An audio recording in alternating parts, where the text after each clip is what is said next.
امام احمد رضا نے 8 سال کی عمر میں 8 سال کی عمر میں اس کو پڑھتے بھی ہے اور اس کی شرح بھی کر دیتے ہیں، وہ بھی عربی زبان ہے. یہ ہے امام احمد رضا. اللہ والوں کا میں کہتا ہوں اس لیے جو اعلیٰ حضرت بریلوی سے چڑھتے ہیں، میں کہتا ہوں ان کو سنو نہیں، ان کو پڑھو، ان کا بچپن دیکھو. وہ 3.5 سال کی عمر میں عربی میں بات کرے، جو 6 سال کی عمر میں میلاد النبی میں 2 گھنٹے تقریر کرے، جو 8 سال کی عمر میں صرف اور نور کی کتاب عربی زبان میں لکھ کر اس کی شرح کر کے بتائے، اور جو 14 سال کی عمر میں فتویٰ لکھ کر بتائے. کتنے سال کی عمر میں؟ 14 سال. اس سے پتا چلتا ہے کہ اللہ اس بندے سے کوئی بڑا کام لے گا، کام لیا ہے. اس سے پتا چل رہا تھا کہ امام احمد رضا خان کو اللہ نے جس مقصد کے لیے پیدا فرمایا ہے، ان کا بچپن بتا رہا ہے، ان کی نوجوانی بتا رہی ہے کہ ذہین فتین شخصیت کا نام امام احمد رضا خان. 14 سال کی عمر میں فتویٰ دیا، اور 19 سال یا 20 سال کی عمر میں جب مرید ہونے کے لیے ماہر ہیرا یو پی کا ایک شہر ہے ماہر ہیرا، ابھی بھی اسی کا نام وہی شہر ہے ماہر ہیرا یا بلگرام کہہ لیجیے، وہاں پر پہنچتے ہیں. مرید ہونے میں سلسلہ قادریہ کے عمر 20 یا 21 سال امام احمد رضا خان کی. لہذا اس عمر میں جا کر جب پہنچتے ہیں اپنے پیر مرشد کی خدمت میں، تو پیر مرشد نے جب امام احمد رضا خان کو دیکھا، کون؟ ان کے پیر کا نام سیدی آل رسول رضی اللہ تعالیٰ عنہ ہے. جب آپ نے 21 سال میں نوجوان کو اپنے پاس آتا ہوا دیکھا اور خرید پلایا، اسی وقت مرید بھی کیا اور خلافت بھی دے دی. آپ دیکھیں بزرگان دین کا خاص طور ماہرینہ مرید بیت تو سمجھے الگ موضوع انشاءاللہ میں بات کروں گا. لیکن امام احمد رضا کی عمر 21 سال 20 سال کی عمر میں آپ کو ایک ہی دن مرید بھی کیا، خلافت بھی دے دی. تو خانقاہ میں رہنے والے دوسرے مریدوں نے کہا حضور سیدی آل رسول سے، امام حسین کی اولاد سے اپنے وقت کے خطب ہے میرے سبحان اللہ. لہذا اسے کسی نے کہا کہ آپ کے خانقاہ میں لوگ خانقاہ بناتے ہیں آج تعویذ کے لیے، لوگ خانقاہ بھی آتے ہیں تعویذ یا دعا کے لیے. پہلے لوگ تعویذ دعا کے لیے خانقاہ نہیں آتے تھے، اپنی گندگی، ذہنی دینی گندگی، حسد، تکبر، انانیت، میں پنا، غلیظات کو، گندی عادتوں کو نکالنے کے لیے یعنی مولا کو پانے کے لیے آتے تھے. لہذا جب کوئی سچے پیر کے پاس ایسا مرید آتا مرید بننے کے لیے، تو 5 سال 10 سال 15 سال تک اس کو اپنے پاس رکھ کر اس سے مجاہدہ کراتے تھے. اسے فرض تو فرض ہے، نفل نماز نہیں چھوڑنا تاکید کرتے تھے. فرض کو چھوڑ دیا، سنت چھوڑ دیا، نفل میں نہیں چھوڑنا. سچے پیر کے اسی پہچانوں کی بڑی سبحان اللہ، جن کے پاس آنے سے وہ پیر نہیں جو قلندر کہہ کے چھوڑو میں دیکھ لوں گا،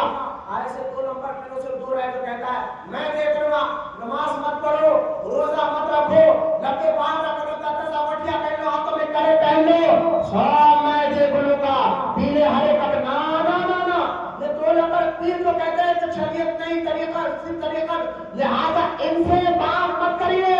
یہ تو 2 نمبر ہی ہے جو آپ کا نذرانہ چاہتے ہیں، آپ سے لفافے چاہتے ہیں، آپ سے پیسے چاہتے ہیں. سچا پیر تو وہ ہوتا ہے جس کو دیکھنے سے خدا بھی یاد آتا ہے، جس کی صحبت میں ہم آسان لوگوں میں کھڑا ہے. سچا پیر تو وہ ہوتا ہے جس کے پاس بیٹھنے سے اللہ کی عبادت کا شوق پیدا ہوتا ہے. اس سے بڑی بات آپ نے سمجھا.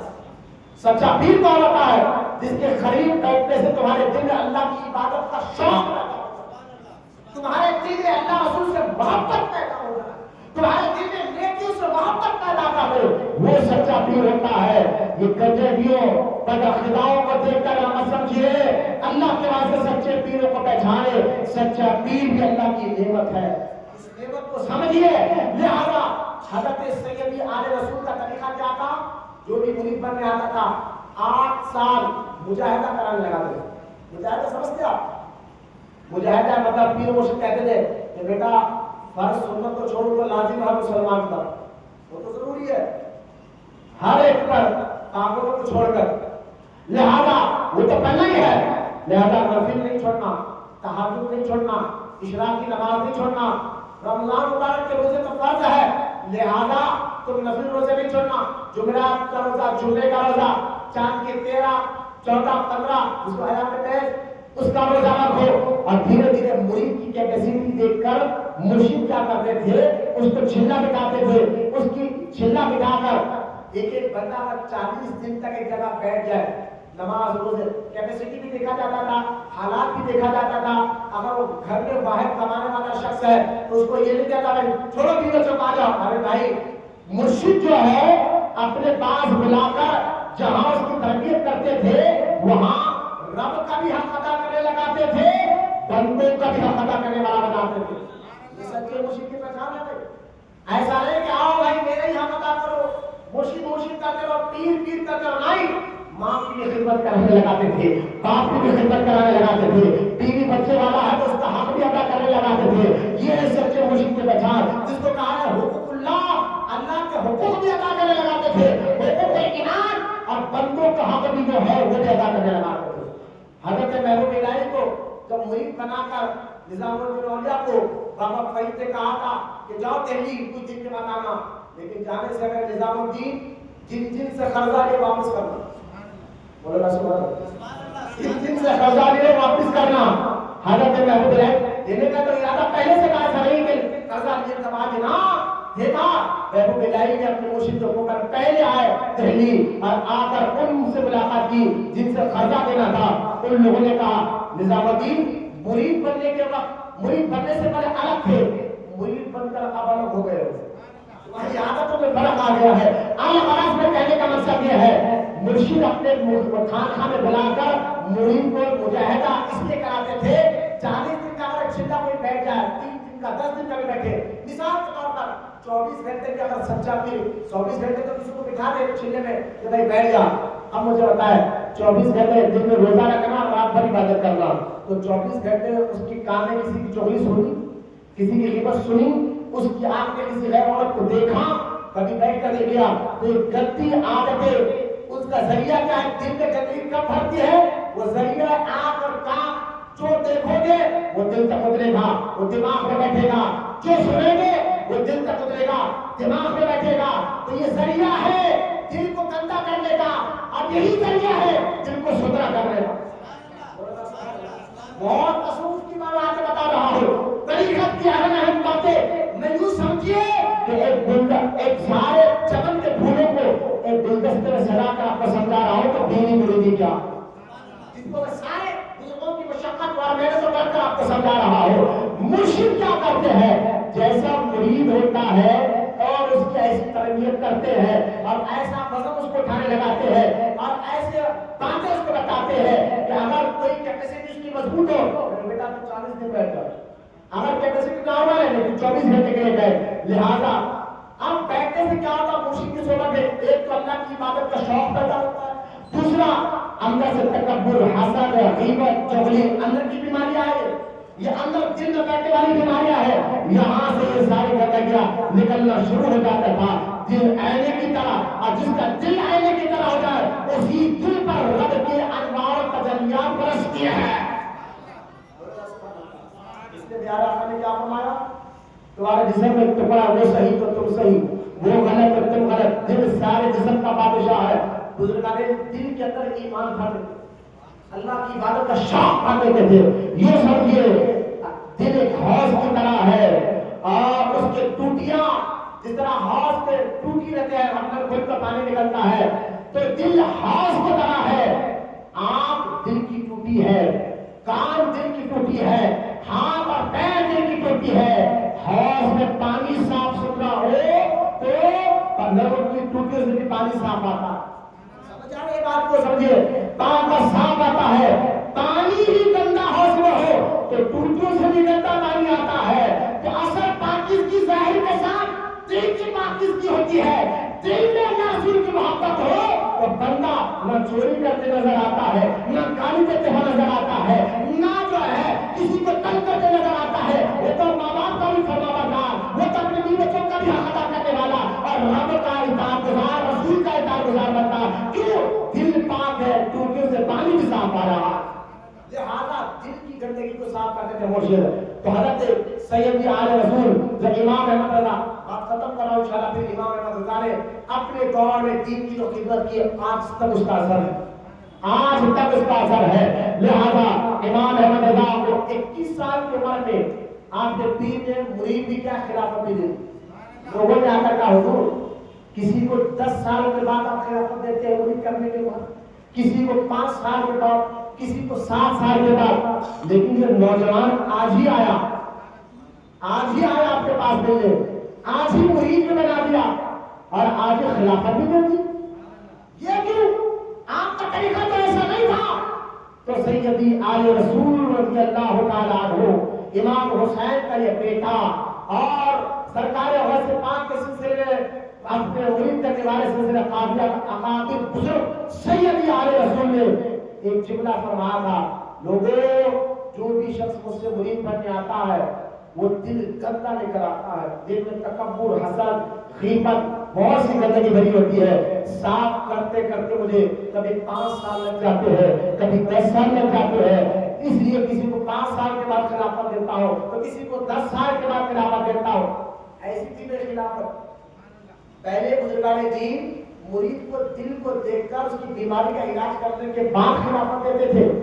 آج ایسا نہیں ہے. میں ہر دن کی باتیں کر رہا ہوں, آج ایسا نہیں ہے. آپ اتنے بڑے آدمی, ایک کروڑ پتی, تو اتنی جلدی خلافت کے کھیل بنا کر رکھ دیا. کوئی باپ کسی پہ بیٹھا ہے خلیفہ, ارے بھائی نا عالم ہے, تیرا تکبر ہے, انانیت ہے, حسد ہے, غیبت ہے, لوگوں کی چغلی کر رہا ہے, فلمیں ڈرامے دیکھتا ہے, فلمیں جیسا, اور تو جانشی. میں نے کہا نا اللہ والوں کے سچے جانشی ایسے نہیں ہوتے ہیں جو ظاہر میں پاک ہوتے ہیں, جس کا باطن بھی پاک ہوتا ہے. تو آپ دیکھیں سیدی آل رسول امام احمد رضا کے پیر و مرشد نے جو جملہ کہا تھا, لوگوں تم لوگ میرے پاس آتے ہو تو دل ناپاک ہو کر آتے ہو, اور صاف کرنے کے لیے 5 سال 10 سال لگ جاتے ہیں. لیکن بریلی سے جو احمد رضا آیا ہے, جو زبان پہ ہے وہ دل, جو دل پہ ہے زبان پر, پاک کو صاف دل لے کر میرے پاس آیا تھا. ہے تو 21 سال اس کی عمر, لیکن یوں سمجھے دل میں جو شمع تھی اللہ رسول کی محبت کی, وہ شمع جلی ہوئی تھی, وہ شمع جلی ہوئی تھی. پر اس شمع پر ایک حباب لگانا تھا, جیسا چراغ پر حباب لگا دیا جاتا ہے تاکہ چراغ نہ بجھے. ایسا امام احمد رضا کے دل میں پاک کو صاف ستھرا دل لے کر آئے تھے, بس میں نے حباب لگا دیا ہے, میں نے حباب لگا دیا ہے. اور پھر یہی آل رسول کہتے ہیں, مجھے ایک فکر تھی, اللہ اگر قیامت میں مجھ سے پوچھے گا اے آل رسول میرے لیے کیا لائے ہو, تو میں کیا جواب دوں گا. لیکن آج یہ فکر ختم ہو گئی. قیامت میں اللہ تعالیٰ اگر پوچھے گا اے آل رسول میرے لیے کیا لائے ہو, تو میں امام احمد رضا کو پیش کر دوں گا. یہاں تک میں آپ کی زندگی پر بات ختم کر رہا ہوں کہ کس طرح وہابی آج بھی بدعقیدہ وہابی کے نام سے چھاپتا ہے. اللہ نے نام میں ایسا رکھا ہے. امام اہل سنت کو آج کیوں کہا گیا, کس طرح اللہ نے ذہن, علم, عمل, تقوی, پرہیزگاری اور 68 سال تک زندگی, اگر 68 ایئر آپ کو ہے اور 68 سال میں سے 15 سال نکال دے, 50 سال سے زیادہ امام احمد رضا نے دین کی جو خدمت کی ہے, 1000 کتابیں جو لکھی ہے, اور 55 علوم میں اللہ نے ان کو مہارت عطا فرمائی تھا. وہ امام احمد رضا نے کس طرح وہابیوں کے خیمے کو خم کیا ہے, گرایا ہے. اور آج بھی وہابی آپ کہتے ہیں کہ امام احمد رضا کا چاہنا والا ہو تو ان کا نام سن کر راستہ بدل لیتا ہے. کس طرح تاریخ ذہن میں رکھے, ہندوستان کی تاریخ کیسے تھی اور کس طرح مسلمانوں کو توڑنے کے لیے حضور کی ان پر معاذ مذاق اڑایا جا رہا تھا. پھر امام احمد رضا نے کیسے جوابات دیے. اگر یہ سننا ہے آگے کی بات تو انشاءاللہ آنے والے جمعہ میں 1 بجے سے پہلے آ جائیں. میں انشاءاللہ آپ کو بتاؤں گا کہ کس طرح امام احمد رضا کو اعلیٰ حضرت کیوں کہتے ہیں, اور بریلی سے آپ لوگوں کو چڑ کیوں پیدا ہو رہی ہے, اور بریلی کے امام احمد رضا نے کس طرح اللہ اس کے رسول کی محبت میں زندگی گزار کر اور وہابیوں کے خلے کو گرا کر سنیوں کو بتایا کہ عاشق رسول کیسا ہوتا ہے. اور کس طرح بزرگوں کی عظمت پر حملہ ہو رہا تھا، یہی امام احمد رضا نے جواب دیا کرے میں بیٹھ کر، جس کی علم کی تو اپنے دور میں صرف ہندوستان نہیں، مکہ شریف، مدینہ پاک، بغداد، عراق، ایران اور آگے بڑھیے یورپ ممالک میں، انگلینڈ ہو، امریکہ ہو، افریقہ ہو، وہاں تک کہ امام احمد رضا کا فیضان اس وقت بھی جاری تھا، آج بھی جاری ہے۔ انشاءاللہ آنے والے میں 21 سال کی عمر میں بات ختم کر رہا ہوں، پھر آگے کے دین کے کام کس طرح آپ نے انجام دیا اور آگے چل کر بتاؤں گا۔ اللہ کی بارگاہ میں دعا ہے اللہ ہم تمام کو کہنے سننے سے زیادہ عمل کی توفیق عطا فرمائے، اللہ تعالیٰ تمام کو سچے عاشق رسول بنائے، اللہ تعالیٰ ہمیں بزرگوں سے محبت کرنے والا بنائے اور ان کی تعلیمات پر عمل کرنے والا بنائے، اللہ ہمیں سنی رکھے اور سنی اہل سنت پر قائم رکھے اور سنی ہی مارے، اور انشاءاللہ جب دنیا سے اٹھیں گے، مرنے کے بعد اٹھیں گے تو سنی اور عاشق رسول بن کر اٹھا۔ اللہ تعالیٰ ہمیں سچا عاشق رسول بنا، قیامت تک اللہ تعالیٰ ہماری نسلوں میں عاشق رسول کو پیدا فرما، آمین۔ وما علینا الا البلاغ والحمد للہ رب العالمین۔